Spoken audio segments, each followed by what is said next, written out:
There's a specific kind of patience you find in the Lowcountry, a sense that the landscape isn't in any hurry, so you shouldn't be either. We came to Charleston and Savannah not just to document the history, but to find the rhythm hidden in the soft light of early spring. It started in the quiet lanes of Bonaventure Cemetery, where the azaleas were a sudden, vibrant wake-up call against the gray stone. Then, the next morning, the sky gave us a gift, a soft, overcast morning at the Old Sheldon Church ruins. That lets the texture of the brick and the weight of the history sit still in the frame.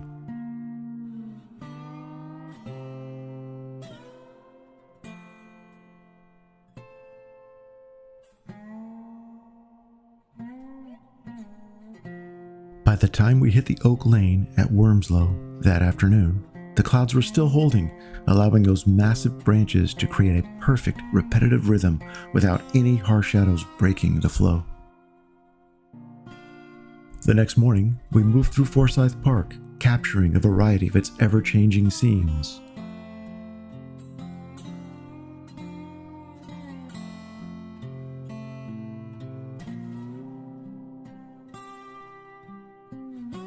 Then, after breakfast, we headed to Charleston and out to our first look at the Boneyard beach at Botany Bay.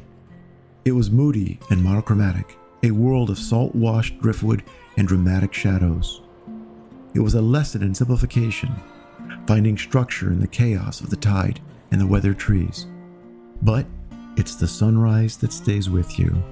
Returning to that shoreline the next day, as the sky caught fire, seeing the skeletal trees stand firm in the surf. That's the moment where the technical side falls away, and you're just there, reacting to the light as it appears.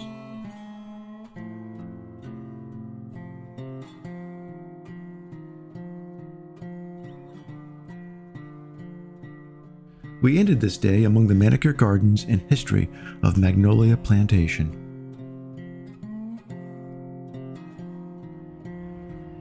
The last morning of the workshop was spent on the serene, waking streets of historic Charleston.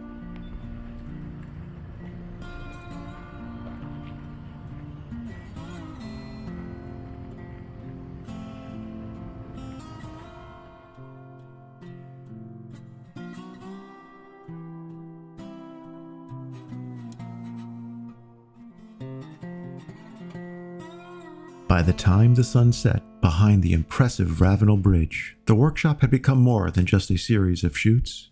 It was a shared quiet, a reminder that the best photographs don't just capture a place, they capture the way it felt to stand there and to wait for the light.